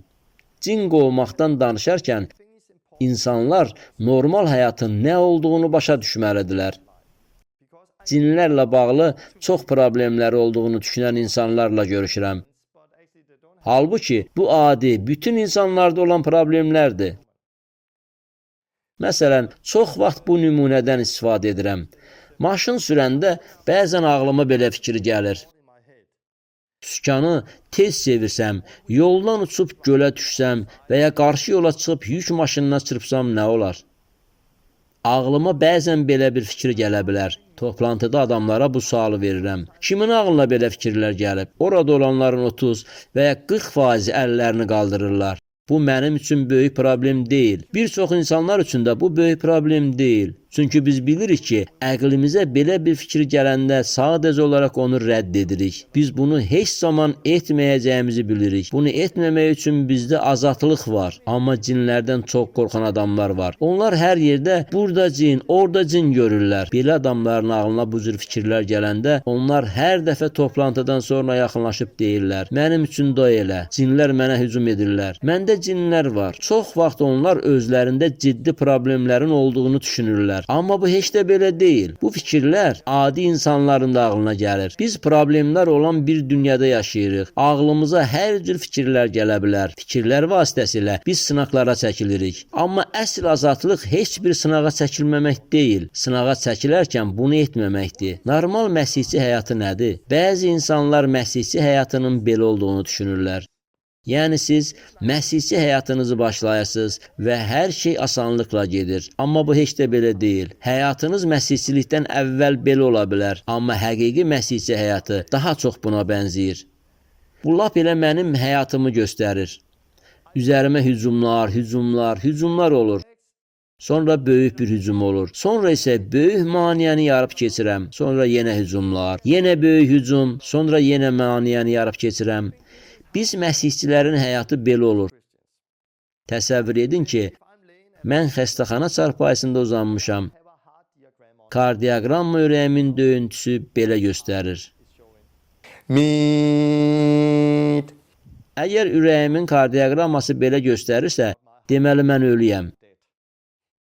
Ürəyim belə olmalıdır. Eyni sözü mən insanlara deyirəm. Əgər həyatınız belədirsə, deməli siz ölüsüz. Siz İsa ilə dirilməlisiniz. Məsih üçün yaşamalısınız. Çünki siz dirilib, Məsih üçün yaşamağa başlayanda ağlasığmaz hücumlarla qarşılaşacaqsınız. Mən növbəti videolarda bu hücumlardan danışacağam. Ağlasığmaz hücumlar olur. Bir hekayət danışım. Bəziləriniz həyat yoldaşımla necə tanış olmağım barədə eşitmisiniz. Eşitməyənlər üçün qısaca deyim. Məsihçi olandan sonra bir konsertə getmişdim. Orada Allah mənə dedi: "Torbin, arxanda duran qız bir gün sənin həyat yoldaşın olacaq." Arxaya çevrildim və həmin qızı gördüm. Həmin an bildim ki, bu qız mənim həyat yoldaşım olacaq. Mən sadəcə həmin qıza baxıb gülümsədim. Sonra maşına minib evə getdim. Yoldaykən öz dostuma dedim: "Mən elə indicə gələcək həyat yoldaşımı gördüm. Onun nə adını, harada yaşadığını bilmirəm. Amma Allah mənə dedi ki, o gözəl paltarı geyinmiş qız bir gün sənin həyat yoldaşın olacaq." Evə gələndə dedim: "Ay Allah, sən bizi yenə görüşdürməlisən." 3 ay sonra Allah bizi birləşdirdi. Biz artıq 20 ildir evliyik. 3 övladımız var. Arvadımla tanış olmağım barədə bu hekayəni çoxları eşidib. Lakin çoxları başqa bir hekayəni hələ eşitməyib. Evləndikdən bir neçə il sonra mən belə hücumlardan keçirdim. Bir gün ağlıma bir fikir gəldi. Bu səs bir çox il əvvəl eşitdiyim səsə çox bənzəyirdi. Arvadını at, uşaqlarını at, dünyaya qayıt. Mən donub qaldım. Nə? Arvadını at, uşaqlarını at, dünyaya qayıt. Bu fikir sadəcə ağlıma gəldi. Arvadını at, uşaqlarını at, dünyaya qayıt. Xeyr. Mən Lenini sevirəm, uşaqlarımı sevirəm. İsa, mən səni də sevirəm. Günah içində yaşamayacağam, səni tərk etməyəcəyəm. Sanki başımdakı bu səs eyni sözləri təkrar edirdi. Arvadını at, uşaqlarını at, dünyaya qayıt. Lakin mən Allahın kəlamını bildiyim üçün müqəddəs kitab əlimə götürüb ayələri bəyan etməyə başladım. Rəbbim, sənin birləşdirdiyini insan ayırmasın. İsa'nın adı ilə rədd ol iblis. Amma heç nə baş vermirdi. Bu fikirlər başımın düz içində idilər. Sonra nə baş verdi? Dua elədim. Arvadıma dedim: "Mənim üçün dua elə. Hiss edirəm ki, səni, uşaqları Allaha atıb getməliyəm. Amma mən bunu istəmirəm. Mənim üçün dua elə." 3 gündən sonra bu keçib getdi. Ağlımda yenidən hər şey aydınlaşdı. Mən niyə bunu yaşadığımı başa düşmədim. Bir neçə gün sonra mən bir toplantıda olarkən həmin keçirdiyim vəziyyət barədə peyğəmbərlik aldım. Çoxlarının mənim olduğum vəziyyətə çatarkən günaha batması barəsində idi. Həmçinin mənim dəqiq olaraq hansı işlər görməli olduğumu xəbər verirdi. Mən bu peyğəmbərliyi alanda müəyyən şeyləri başa düşdüm. Bundan əvvəl mən insanların İsa'nı tanıyandan sonra necə əvvəlki həyata qayıtdıqlarını heç vaxt başa düşmürdüm. Amma indi başa düşürəm. Biz müharibədəyik. Biz ruhani müharibədəyik. Elə ona görə də insanlar imandan dönürlər. Efeslilərə 6 Allahın bütün zirehlərini geyinməkdən yazır. Belə hücumlardan bizi qoruyan xilas dəbilqəsi var. İman qalxanı və s. Beləliklə, mən bu hücumlara məruz qalmışdım. Bu heç də daxilimdə cinin olması deyildi. Bu Allah üçün yaşadığımı göstərən dəlildir. Yəni, mən toplantılara qaçıb deməməliyəm. Mənim üçün dua edin, dua edin. Daxilimdə cin var. Xeyr, bu daxildə olan hücum deyil, zahirdən edilən hücumdur. Bəzi insanlar hər yerdə çoxlu cinlərin olduğunu düşünürlər. Lakin bu heç də belə deyil. Onlar sadəcə yanlış şeyə diqqət yetirirlər. Onlar kiçik hücuma məruz qaldıqda onu şişirdib nəhəng şeyə çevirirlər. Buna görə də mən insanlarla azad olmaq barədə danışanda bəzən bu şəkildəki nümunədən istifadə edirəm. Belə deyirəm, narahat olma, həyatında baş verənlər bu diaqramadakı kimi normal haldır. Vəziyyət heç də pis deyil. Bu, sənin daxilində cinlərin olduğunu göstərmir. Bu, sadəcə sənin imanla yeni addımlar attığını göstərir. Yaxşı, azadlıq haqqında danışmaq istəyirəm. Öz həyatımdan bir nümunə. Öz həyatımda yaşadığım bir azadlıq nümunəsini sizə danışacağam. Sonra isə sizin üçün dua edəcəyəm. Beləliklə, mən öz həyatımda necə azad oldum. Müqayisə etsəm, həyatım məsihçi olana qədər çox gözəl keçirdi. Sonra problemlər başladı. 40 il bundan əvvəl mən dünyaya gələndə bir çox problemlərlə üzləşirdim. Bunlardan biri nitq problemi idi. Öz adımı belə deyə bilmirdim. Adım Torben Söndergaarddır. Lakin uşaqlıqda öz adımı belə təsəvvür edirdim. Balaca olanda məni ancaq qardaşım başa düşürdü. Mən məktəbə gedəndə isə sinif yoldaşlarımla eyni sinifdə otura bilmirdim. Çünki mən bu zaman başqa bir otaqda idim.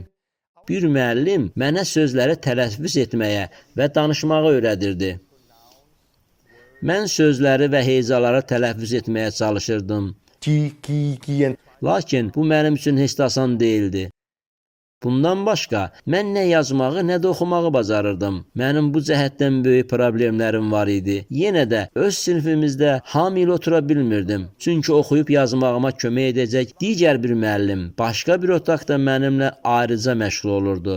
Müayinələrdən keçirdim. Problemlərimin səbəbini axtarıb tapmağa çalışırdılar. Lakin məndə heç nə alınmırdı. Digər tərəfdən, mən sinifdə ən qombul oğlan idim. Məktəbdən evə gedəndə hər gün böyük cipsi və kola alırdım. Günortadan ta axşama qədər televizora baxırdım. Bu həyat tərzim hər gün təkrarlanırdı. Oxuyub yazmağı bacarmayan, nitqlə bağlı problemi olan, bütün siniflə eyni otaqda otura bilməyən kök bir oğlanı hamı lağa qoyur.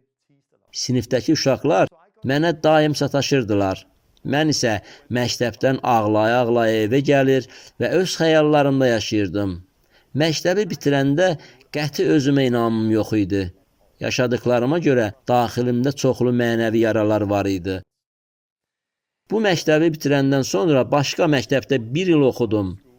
Burada dəyişəcəyimi ümid edirdim. Çünki özümə nifrət eləyirdim. Lakin başqa məktəbdə də gördüm ki, özümü dəyişə bilmirəm. Mən olduğum kimi idim. Özümü dəyişə bilmirdim. Bütün əvvəlki problemlər burada da təkrar oldu. Məni yenidən ələ salırdılar. Buna dözmək mənə heç də asan deyildi. O vaxt 15 ya 16 yaşında idim. Lakin hələ də anam mənim üçün çox şey ifadə edirdi. Anama çox bağlı idim. Ana uşağı idim. Uşaqlar məni lağa qoyanda anam məni başa düşürdü. Mənə qarşı çox mehriban idi. Anam məni çox sevirdi. Atam da yaxşı insan idi. Amma atam çox işləyirdi. Onun öz biznesi var idi. Atamla yaxın münasibətim yox idi. Anama çox bağlı idim. Nə baş verdi? Mənim təxminən 16 yaşım olanda anam insult keçirtdi, iflic oldu. Ölümcül vəziyyətə düşdü. Ölümlə üzləşdi. Beləliklə, mən anamdan qəflətən ayrı düşdüm. Onu yenidən görəndə anamın artıq saçları yox idi. Xəstəxana çarpayısında uzanmışdı. Bu zaman mənimlə nə isə baş verdi. Mən sarsıldım. Ürəyimdən qara qanlar axırdı. 16 yaşım var idi. Anam iflis vəziyyətində idi.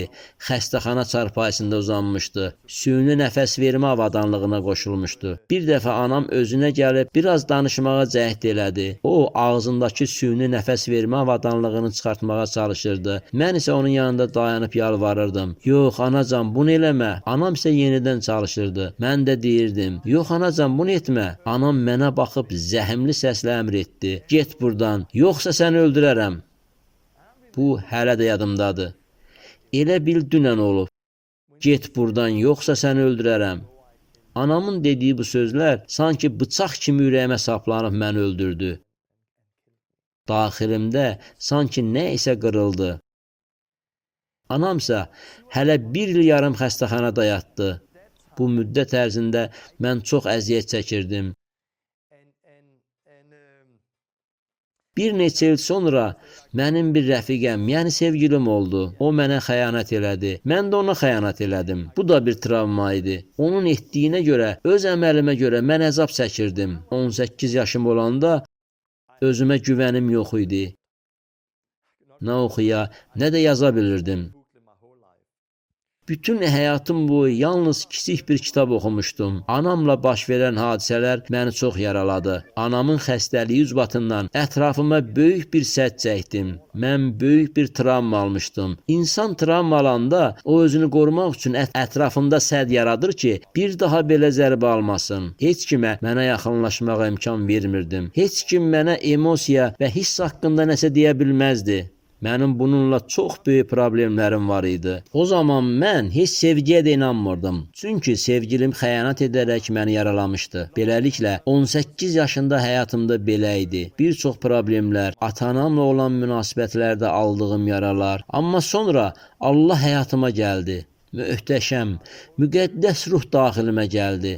Beləliklə, müqəddəs ruhu qəbul etdikdən və Allah həyatıma daxil olandan sonra ilk anladığım vacib şey bu oldu. İman edənlər üçün qeyri-mümkün olan heç nə yoxdur. Heç nə. Daxilimdə sanki bir şey əmələ gəldi. Artıq bilirdim ki, daha hər şey mümkündür. Bu başa düşdüyüm ilk şey idi. İkinci şey isə ölüm ruhundan azad olmağım idi.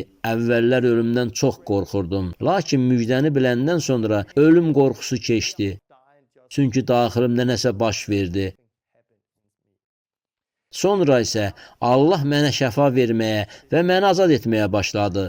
Həyatımda cindən azad etmələr olmayıb. Mən Allahla vaxt keçirməklə şəfa əldə edirdim. Toplantıda müqəddəs ruh üzərimə gələndə mən ağlamağa başlayırdım. Hey ağlayır və göz yaşı tökürdüm. İnsanlar məndən soruşurdular. Yaxşısan Torben? Mən deyirdim. Yaxşıyam. Bəs niyə ağlayırsan? Bilmirəm. Əslində isə ata-anamdan aldığım yaralarım daxilimdən çıxırdı. Hesab edirəm ki, o zamanlar mən şəfa alırdım və cindən azad olurdum. Heç kim mənim üçün dua etmirdi. Bu sadəcə Allahla vaxt keçirməyin və düşüncəmi təzələməyin nəticəsində baş verirdi. Yəni, Allah məni azad eləməyə başlamışdı. Məni xüsusilə azad edən məhz sevgi oldu. Sevgi. Hesab edirəm ki, insanları azad edən və şəfa verən təkcə müjdə, cinləri qovmaq və düşüncəni təzələmək deyil, əsas sevgidir. İnsanlar Allahın sevgisini duymalıdırlar. Onlar həm Allahın sevgisini, həm də imanlıların sevgisini görməlidirlər. Çünki həyat yoldaşım Leni ilə görüşdükdən sonra başıma gələn ən maraqlı hadisə onun atası ilə tanış olmağım oldu. Qaynatam mənim mənəvi atam da oldu. Leninin atası çox gözəl bir insandı. O, öz evində İmanlılar Cəmiyyətinin toplantılarına rəhbərlik edirdi. Mən ruhdan doğulandan sonra o mənim mənəvi atam oldu. Başlanğıcda onun mənə çoxlu köməyi dəymişdi. Daim mənə dəstək olurdu. Bir dəfə o məni götürüb öz dostlarının yanına apardı. Həmin evə girdikdə əlimi uzadıb evin sahibi olan böyük bir kişi ilə salamlaşmaq istədim. Həmin adamsa məni salamlayaraq qollarını açıb ürəkdən qucaqladı. Mən isə beləcə mat qalmışdım. Ev sahibi məni bərk qucaqladı. Bu mənim üçün çox qəribə idi. Sonra stula oturub həmin adama gözümün ucu ilə baxırdım. Öz-özümə deyirdim. Axı bu adam kimdir? O mənə toxundu. O məni qucaqladı. Buna öyrəşmədiyim üçün bu həqiqətən mənim üçün çox qəribə idi. Ailəmizdə biz bir-birimizə əllə toxunmazdıq. Heç vaxt bir-birimizi qucaqlamazdıq. Öz ailəmizdə biz sevgi və ya emosiyalar haqqında danışmazdıq. Mən buna öyrəşməmişdim. O məni qucaqlayanda özümü çox qəribə hiss elədim. Amma bu yaxşı idi. Buna ehtiyacım olduğunu hiss edirdim. Həyatımda mənə ata kimi olub və qolları ilə məni qucaqlayan güclü bir kişiyə ehtiyacım var idi. Allah mənə şəfa verməyə başladı. Həmçinin mən görürəm ki, bir çox insanların həyatlarında olan problemləri əslində onların valideynləri ilə münasibətlərindən yaranır. Ehtiyac duyduqları şeyləri verə bilən anaları olmadıqları üçün onlar həyatlarında bu problemləri yaşayırlar. Rahat yaşamanız üçün ana təhlükəsizlik, əmin-amanlıq yaratmalıdır. Ata isə inan və güvənlik yaratmalıdır. Sən bunu edə bilərsən. Haydi, daha yüksəklərə qalx, daha sürətli ol. Bunu edə bilərsən. Səndə əla alınır. Sən bunu edə bilərsən. Sən heyrətamizsən. Ata öz övladında bu güvəni yaratmalıdır. Sən bacararsan. Bugün insanlarla danışanda mənim həyatımda olduğu kimi onların probleminin də belə valideynlərinin olmamasından qaynaqlandığı bəlli olur. Çünki valideynlər öz övladlarının daxilində bir təməl yaratmalıdırlar. Bugün bir çox insanlar daxildə yaralıdırlar. Onlarda olan problemlər də məhz sevgini yaşamadıqlarına görədir. Mən çox vaxt onlara bu sualı verirəm. Ata-ananızla münasibətiniz necə olub? Çox vaxt biz bağışlamalıyıq. Əksəriyyətimiz öz valideynlərimizi bağışlamalıdır. Bəzən cinləri qovmalıyıq. Bəzən isə insanlara sadəcə sevgi göstərməliyik. Onları bərk qucaqlamalıyıq. Allah mənim üzərimdə işləməyə başladıqda mənimlə məhz bu baş verdi. Həmin kişi məni bağrına basandan sonra mən bu adəti öz ailəmə gətirdim. Bundan sonra bizim ailədə də biz bir-birimizi qucaqlamağa başladıq. Evimizdə anam və atam da qucaqlaşmağa başladılar. Amma bəzi şeylər hələ də mənim üçün çətin idi. Bir neçə il əvvəl Moldovaya səfərimi xatırlayıram. Bu çox uzun bir səyahət idi. Biz evimizdən çox uzaqda olduğumuzu hiss edirdik. Bu səyahətə bütün ailəmlə, arvadım və uşaqlarımla birlikdə çıxmışdıq. Mən öz valideynlərimə belə bir məktub yazdım. Ata, ana, salam. Bizdə hər şey yaxşıdır. Salamatçılıqdır və s. Məktubu isə mən bu cür sonluqla bitirdim. Mən sizi sevirəm. Mən adətən belə yazmırdım. Lakin bu dəfə çox uzaqdaydım və özümü qərib hiss edirdim. Ona görə də bu cür məktub yazmaqla mənim onları sevdiyimi bilmələrini istədim. Sonra valideynlərim mənə cavab yazdılar. Salam Torbin məktubuna görə və xüsusilə də son 3 söz üçün sənə çox minnətdarıq. Biz bu sözləri dönə-dönə oxumuşuq. Beləliklə, mənim valideynlərim üçün onları sevdiyimi bildirməyim çox böyük bir şey idi.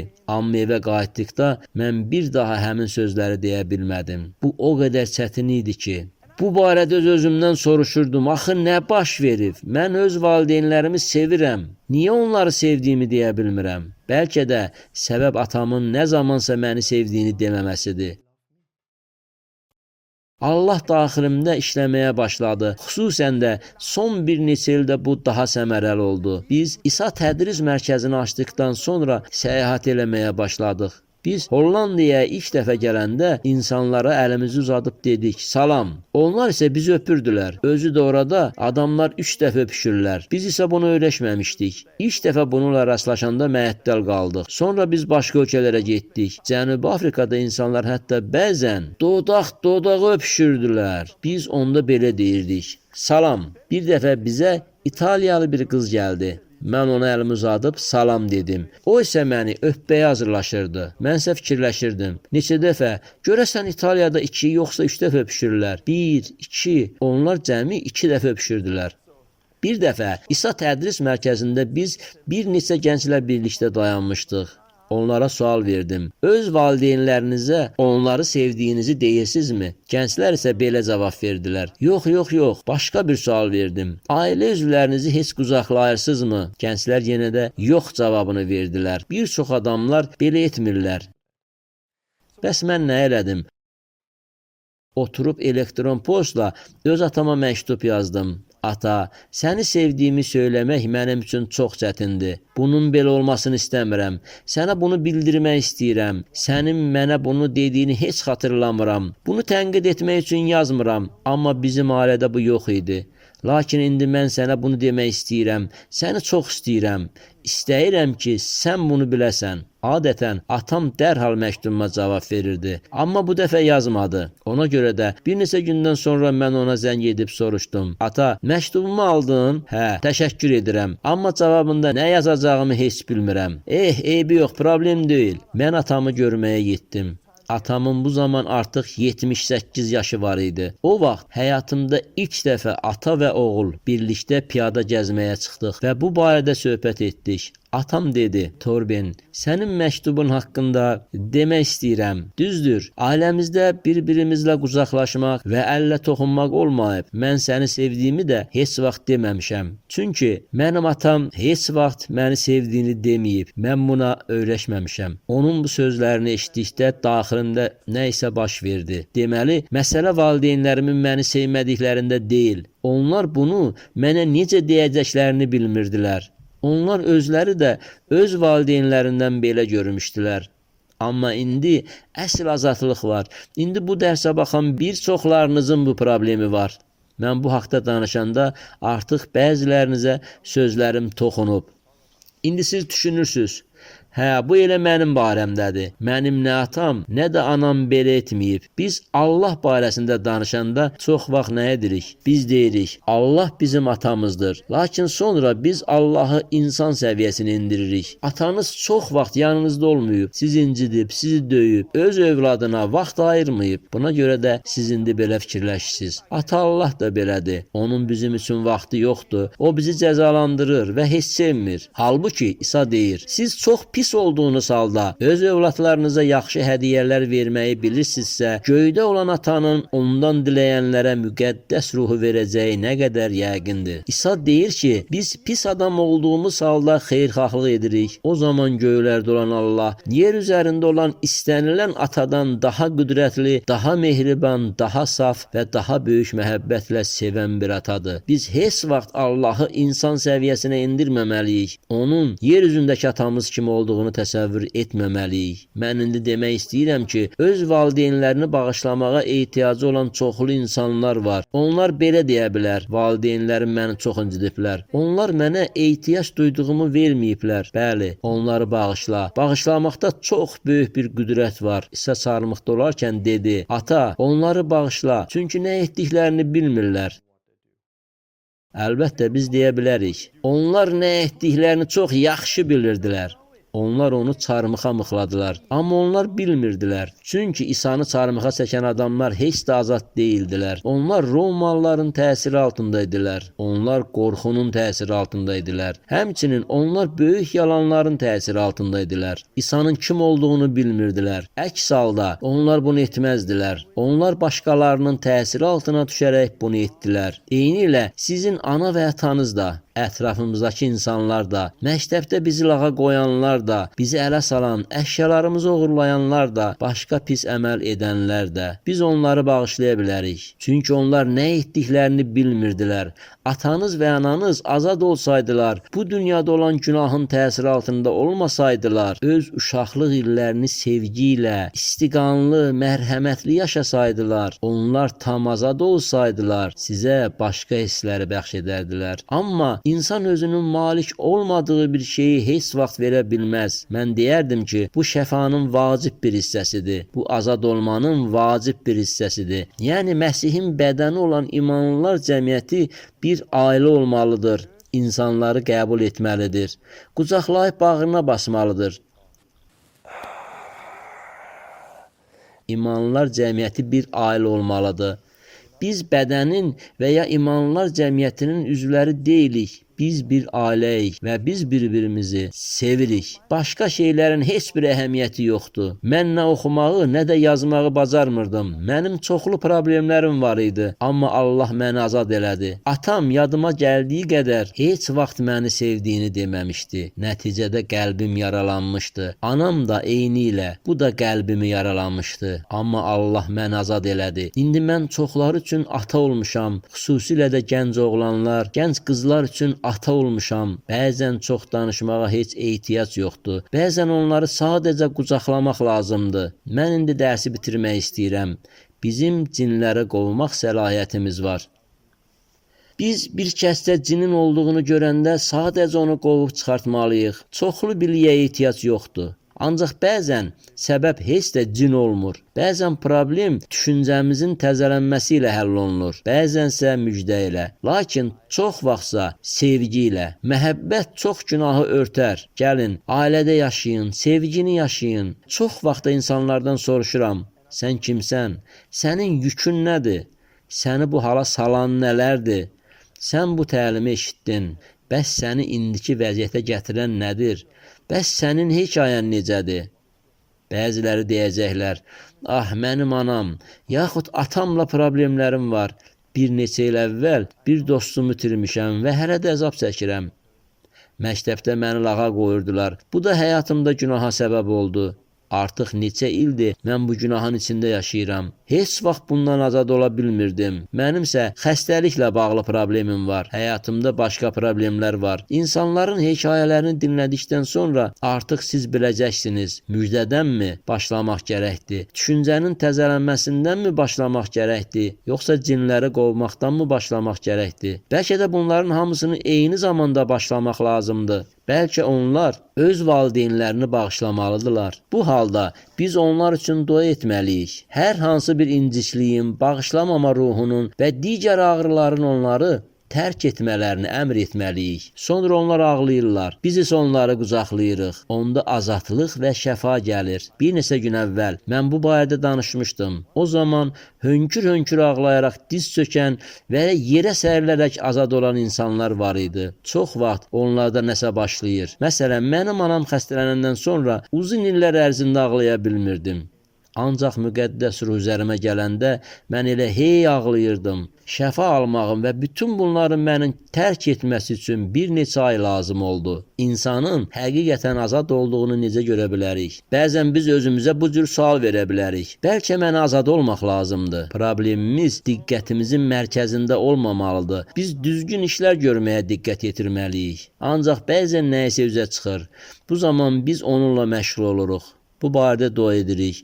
Nəyin lazım olduğunu müəyyən edirik. Cinləri çıxartmaq, yaxud düşüncəmizi təzələmək. Bizə nə lazımdır? Ümid edirəm ki, siz bu dərsdən nə isə öyrənə bildiniz. Mənim üçün öyrətmək çətindir. Çünki mən bu videoya baxan adamın kim olduğunu bilmirəm. Siz yanımda olsaydınız, sizi öyrətmək mənə daha asan olardı. Çünki mən sizə sual verə bilərdim. Siz kimsiniz? Nə probleminiz var? Bu. Tamam, indi aydın oldu. Sizin dediklərinizi eşitdikdən sonra başa düşərdim ki, sizin bağışlamalı olduğunuz kimsə biri var. Sizə tövbə lazımdırmı? Suda vəftiz olunmusunuzmu? Müqəddəs ruhu qəbul etmisinizmi? Əgər olmamışsınızsa, o zaman sizə məhz bunları etmək lazımdır. Bundan sonra mən duada sizə rəhbərlik edərdim. Əllərinizdən tutub deyərdim, sərbəst ol. Mən sizinlə birlikdə dua edərdim. Siz də mənim ardımca duanı təkrar edərdiniz. Allahım, mən sənin yanına gəlirəm. Ata-anamı da sənə etibar edirəm. Ata-anamı da sənə etibar edirəm. Qəlbimdəki yaranı sənə verirəm. Elədiyim bütün günahlarımdan tövbə edirəm. Günah işlətmişəm, məni bağışla. Məni azad elə. Məni bu depressiya ruhundan azad elə. Sonra mən onlar üçün dua edərdim. Mən amin dedikdən sonra belə deyərdim. Müqəddəs ruh, gəl, bu adamı sənə etibar edirəm. Qəlbindəki ağrı sənə əmr edirəm. İndi get. Kin ruhu, indi çıx. Depressiya ruhu, elə indicə çıx.